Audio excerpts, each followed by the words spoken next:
It's gonna be The choice is mine. the Xavier. Wow. So now the only real question is Rome Hilda or Rome Cho? Wait. Okay. There you go. Rome Hilda. XP Cho, Rome Hilda. All right. There you go. There's your answer. You always want to put Min on a hero that really just, gets vision, gets in your opponent's faces. Make sure that Gary gets the carry. Yeah. Is it gonna be a damage Chow in the EXP lane or a hybrid, you think? I think just full tank at this point. It's still going to be full tank. Or the emblem could define. True. We'll see what emblem he goes for, right? If he goes for damage, I guess he's trying to just burst the Yves down or the Brody. But if he goes for tank, it's a bit more reliable when it comes down to the long team fights. Just, again, we're seeing the support coming in from both of the teams. Tennis Indoor Sanayan for both Echo and Team HAQ. Let's give it up one more time before we get into the decider.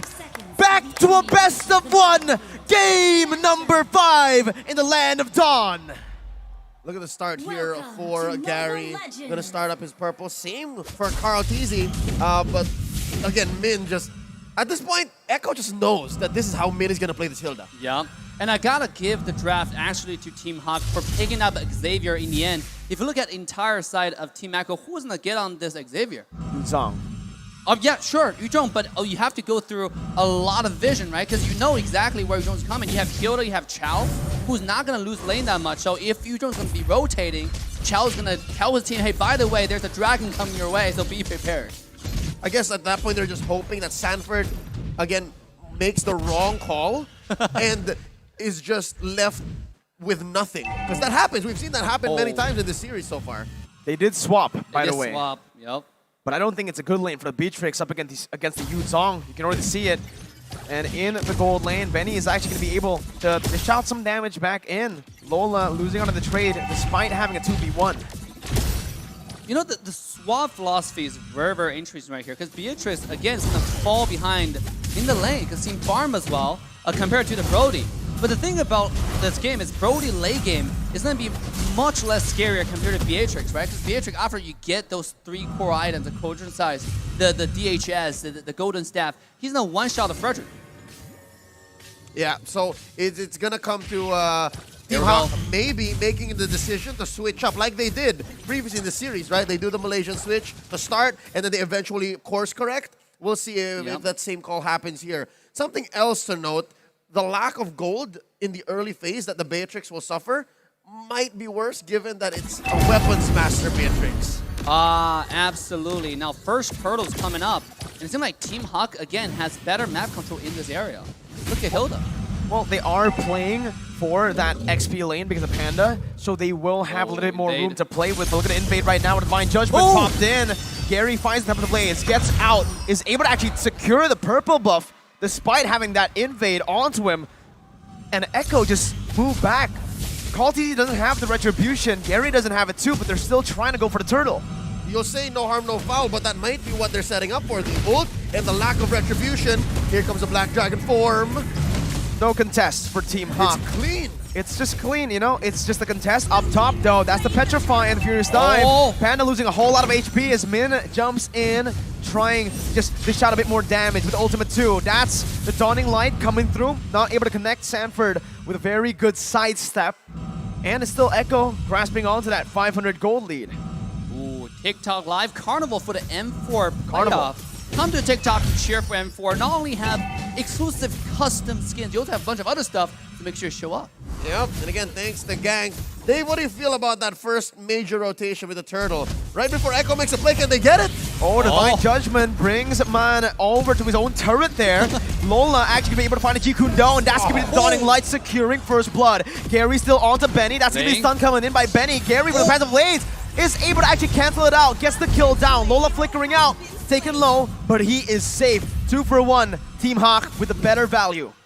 They definitely traded. Now getting the Brody taken down. Brody's strong early game should kind of stop that momentum and allow Beatrix to safely farm. That's going to be really good. Look at Min, though.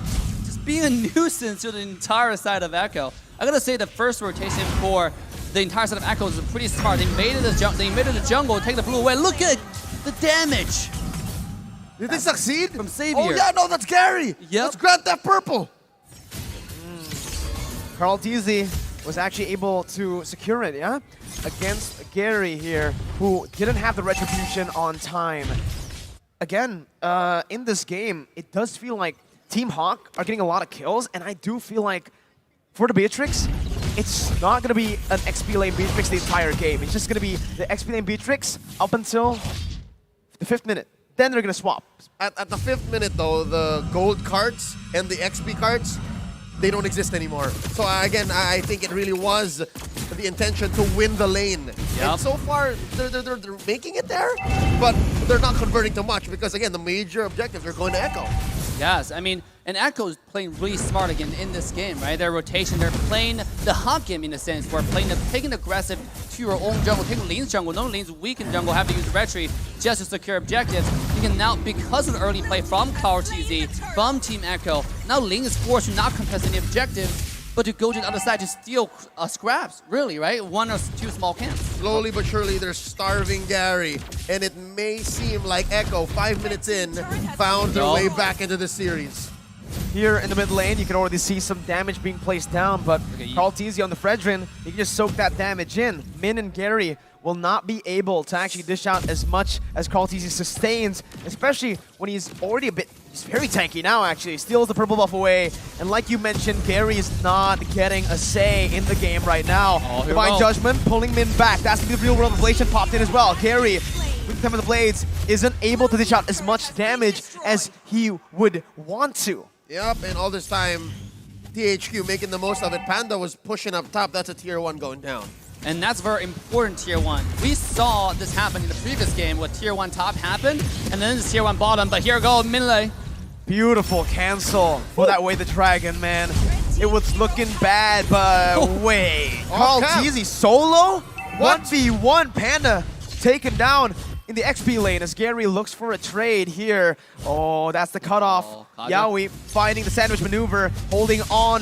No, doesn't have Divine Judgment actually. Gary gets out with the Finch Poise. Oh, here we go. The split push meta from HAQ now. You know, actually, a little bit of uncharacteristic from each side. They're playing each other's game in a sense, right? We know Echo to be the split push, but now it's the other side from HAQ. They're playing Ling. Oh, here we go. Yaoi, he does have the ultimate, does have the flicker though. Not enough damage between the 3 of them down there. And it's impressive how Carl Teasy has gotten to this level, right? Yeah. Slowly but surely, stealing things away as much as he could from Gary. And yeah, Sanford so far did so well to keep Panda down, Mom. And now here's the eventual course correction. And Carl Teasy's not letting go, man. Oh, here we go. Lola able to find the way the dragon, but the Venture Point connects Sanford in the 2v1 right now. Lola still able to knock him up. Temper the Blades as well, but the sustainability of Sanford is dealing so much right now. Lola gonna be caught, has the Shunpu, gets out, but Sanford is outplayed in 2v1. Sanji rotating, picking up a kill. The Sand combo, as that's gonna be Lola knocking Sanji up. Sanji still looking for the skill shot right now as Lola tries his best to sidestep. The Sand duo picks up a double. And that's why Sanji plays carry mid. He's so accurate on everything he does. Look at his pinpoint accuracy on skill 1 here. Oh, flicker from Yaoi coming to the mid though. And that's Yaoi backing off the damage from the Dawning Light and from Min, just poking him back. All right, so already we can say clearly Echo ahead. And look at this, 4v1. Can Carl Teasy survive? Oh, yes, he can. The Appraiser's Wrath gets him the HP back, but not for long. Not long enough for the other members to come through, but Sanji wants revenge. Man is down, and Echo are still holding on to the lead, even forcing more from Team HAQ. That's a man down. I was just about to say before the Saver, bit the dust, there is some signs of life from Team HAQ, despite being down about 4K here, 8 minutes in. Man is their late game insurance policy. The fact that he can defend from anywhere and help open up the map alongside Gary could be their ticket into staying in the upper bracket. Exactly. That's exactly what I was about to say. I mean, yes, right now the way it's going towards Echo. Here comes Steel Play though. Oh, Sanji's actually going to be the one engaging here. Man. The real world, oh my god, it almost just takes man down. Benny with the flicker, and Lola with the way the dragon, but it's only onto Yaoi. A misplay here, as it's man down again. You were saying, Dave. Oh, I was just saying that late game, that Team HAQ might have the late game insurance to actually make a comeback. But right now, because the play the entire set of Echo's making, it doesn't seem like the insurance is going to do much.